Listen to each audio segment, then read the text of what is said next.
going on, guys? It's your boy. Welcome back to another video. So today we are going to be talking about animated movies that are coming out next year. I love animated movies. I think that animated movies deserve a little bit more credit where credit's due. Spider-Man Into the Spider-Verse and Spider-Man Across the Spider-Verse are finally helping Hollywood see that animated movies are incredible and they are a good medium and they don't just necessarily need to be for kids if it's an animated movie. And I am so here for it. Next year, there are a decent amount of animated movies that are coming out that I am excited for. So I got together a list of 7 animated movies that I know about. There's probably going to be a lot more that are coming out next year that I just haven't seen and I haven't had them on my radar. So if an animated movie is coming out next year that you know about that I don't mention on this list, please let me know because I am so excited for animated movies next year. They look like they're going to be great, but let's just dive into this list.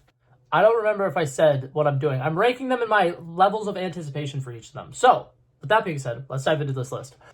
Coming in 7th place and in dead last, I have the Garfield movie. Personally, I think Garfield's a really cool character. I think he works well in a comic book strip. I think he works well on an animated cartoon show. I don't think this movie's going to be that interesting. I think that it's just going to be played for laughs. It's just going to be a lot of comedy, and I think the comedy is going to be great. But typically speaking, when you make a movie with the purpose of it just being funny, it lacks plot, it lacks any good stories, it lacks any theme. The animation looks like it's going to be very base level. They're not going to do anything really interesting with it. And for the most part, the voice cast of Samuel L. Jackson and Chris Pratt, it's going to be fun, but I don't think it's going to be a great movie.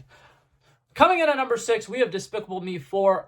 I personally have no expectations for this movie. I think that it is ridiculous to me that they are making a 4th Despicable Me movie, and I really hope that this is the last one that has Gru in it, and I really hope that if they are making more and more of these movies, they are going a different route, and they are, like, having different villains be introduced and have him kind of creating a society where, like, villains can turn good or something. Like, maybe he's creating, like, counseling for villains so that, you know, they can get, the help that they need, and it could be like a psychological thing, and it could be great, and it could be telling people the importance of therapy. Is that going to happen? Probably not. This is probably just going to be another animated movie that's for kids. They're going to have minions goofing around, making a bunch of fart jokes, and it's going to be very childish and immature, and I'm just going to go ahead and say this movie's just not for me. But I do, since we're talking about Illumination, I have a little Illumination rant that I want to talk about with this movie specifically. Illumination is an animated movie company that has been around for a decent amount of time, and this is going to be about their 12th or 13th movie or something like that, and it is going to be the 6th movie in their franchise that has the Minions in it,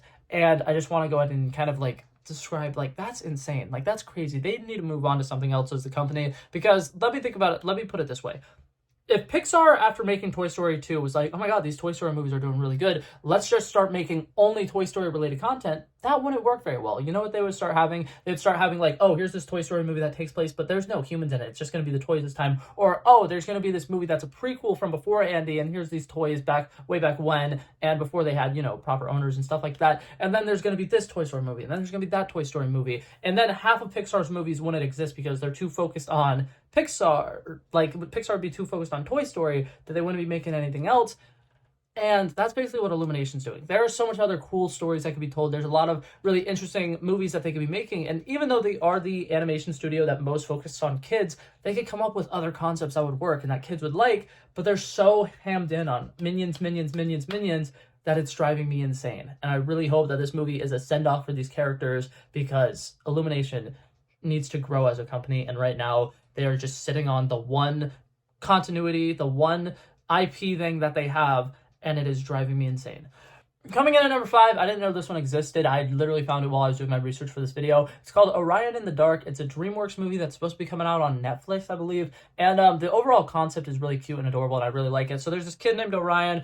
He's probably middle school age, maybe elementary school age. He's scared of girls, but also his biggest fear is the dark. And one night he's having issues sleeping, and then he gets up and he runs into this giant, scary creature who is the dark, and then him and the dark go on a little adventure to help him face his fears. And I think that it looks like it's going to be a really cute movie. It looks like it's going to be really funny. Kind of feels like it's going to be like Monsters, Inc. with, like, Sully and Boo, or it's going to be like the Christmas Story where there's, like, the person who's bringing him around and saying, hey, here's these things, look at these things, you don't need to be afraid of the dark, it's okay. And it looks like it's going to be a very fun movie, and I'm very looking forward to it.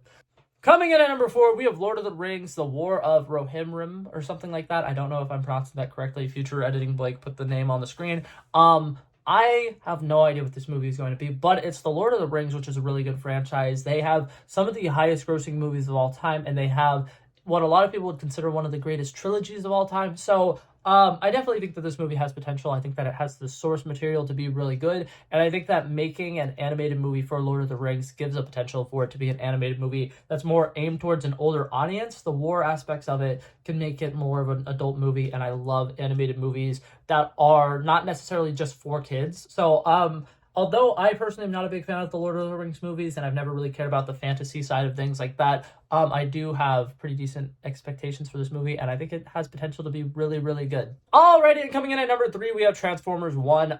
Personally, I think that this movie has a lot of potential. I think that it could be like Teenage Mutant Ninja Turtles Mutant Mayhem that came out this year, where a lot of people are kind of going to look at it and be like, really, it's just another franchise. We're just making another movie of the same things that we get over and over and over again. And a lot of people are probably going to look at this movie and very overlook it and think it's not going to be that good. But I think that the cast for it is fantastic. I think that Chris Hemsworth as Optimus Prime can be really cool. And I think that the Transformers movies have always been a very entertaining movie, and it's all been about spectacle, and putting them in an animated format is going to give so much more potential for what they can do and what they can accomplish. I think that Spider-Man Into the Spider-Verse and Spider-Man Across the Spider-Verse work incredibly well as Spider-Man movies because they have him doing things in his casual day-to-day life that they can't really do in live action, and I feel like this movie is going to be that for Transformers. We're going to be seeing Transformers transforming in ways that we've never seen them transform before, and we're going to see people doing absolutely crazy things because they can do that in animation. And I think that this is a medium that will work better for Transformers. And hopefully, if this goes well, they start making more animated Transformers movies as opposed to live action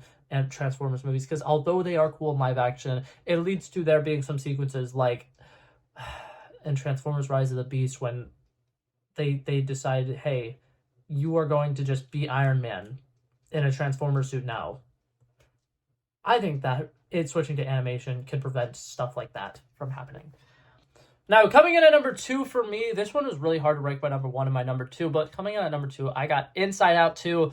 Personally, I think Pixar never misses, and I feel like Inside Out 1, in my opinion, is one of my most disappointing Pixar movies. Like, I think it's really good, and I think that a lot of stuff works with it, but if you rewatch it, Joy is just terrible and terrible and terrible and terrible, and she takes the entire movie to have her character arc, and I feel like if her character arc was a little bit earlier in the movie, it would have made it a little bit better. But overall, I think that the concept for this movie works insanely well, and I know a lot of people on the internet thinks it is one of the best Pixar movies, and I think that I disagree with that, but this movie, Inside Out 2, has potential to win me over in the way that it won over a lot of the people with the first movie. I think that introducing new emotions because she's going through puberty and she's going to be experiencing things she's never experienced before is great. I think that the first look at anxiety is cool. I think that having characters who are, embarrassed and having, I believe, a new way or something like that, I don't know how to pronounce it, that's kind of like jealousy in a sense, is pretty cool. And I think that it's going to be really nice to see all these different emotions all working together to kind of create Riley's like persona and her kind of coming into her own personality. I think that this movie has great potential of it being a true coming of age story, and I think that it's going to be really, really good. Alrighty, but with that being said, coming in at number 1, we have Kung Fu Panda 4. If I was to rank every animated trilogy of all times, Kung Fu Panda would be up there. It'd be my top 3. And I think that of those trilogies, it's one of the only ones that I think you can make a new movie of, because the Kung Fu Panda world is pretty interesting. They have kind of like a ladder of which people will climb the ranks as, Kung Fu Panda masters or whatever. They'll have, just the standard karate, they get their black belt or whatever, and then they become part of the Furious Five or whatever. And then there's the sensei, and then there's the spiritual leader like Master Oogway was in the first movie. And I think that Po, when we left him on his journey, he was just becoming the sensei, and he was kind of like having that little switch where the student becomes the master. And I think that in this movie, him being a master and taking on a new student and a new protege can be a whole lot of fun, and he can kind of have some of the arcs that we've seen Master Shifu have, because Shifu, in my opinion, is one of the most underrated characters in the Kung Fu Panda trilogy. Like, if you focus on him throughout the movies, his character development and arcs are incredible, and watching him learn that sometimes his students can teach him things is really, really important, because I think a wise teacher has once said this.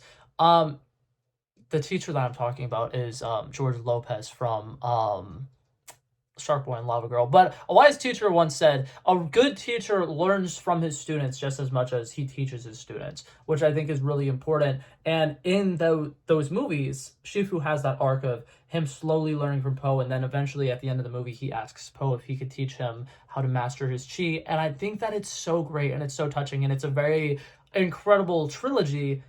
And I'm actually excited to see what they do with this movie. I think that this could be a start of a whole new trilogy. It could be a start of a whole new story, and it could introduce a lot of new characters. But one of the main things that I'm really excited about with this movie is the return of Tai Lung, a character who, if you watch that movie, he's a bad guy, but he's not a bad guy. He's somebody who's passionate. He's somebody who is betrayed. He's somebody who feels like he's been stabbed in the back, and he comes back with so much rage and so much vengeance. And I think that he never really had the opportunity to learn that vengeance wasn't the answer. And now that he's been gone for 30 years, he's been in a spirit realm or whatever, he can come back and he can finally learn to forgive. He can learn to team up with other people. He can learn to work well with others. And I think that if he is in this movie for more than, just a couple scenes here and there, it could be a really, really cool redemption arc for him. And I feel like it would be amazing. And I'm really just excited to see what they do with this movie, where everything goes. And I think that it's going to be fantastic. But yeah, that being said, that was it for this video. Hopefully you guys like my rankings. If you guys didn't, feel free to argue with me in the comments. I love having discussions about movies, and I love talking about these things. Like I said, if there's any animated movies that I missed, feel free to once again put them down in the comments and let me know. But that being said, that's going to be it for this video, guys. I'm going to sign out. If you liked it, feel free to like and subscribe, and I'll hopefully see you guys in the next one. Peace out. Bow, bow, bow. He wanted me to drop a verse, I did this. He planned a day, then we did this. Wanna be in love with the girls with the kisses. Don't give a damn, I'll written this. I like this when I run the distance. I run a 5K, you go ballistics. I wanna live within the business. Buy more than what's on the clearances. You're getting bait cause I know you're a physicist. I wanna deny this shit, I'm unlimited.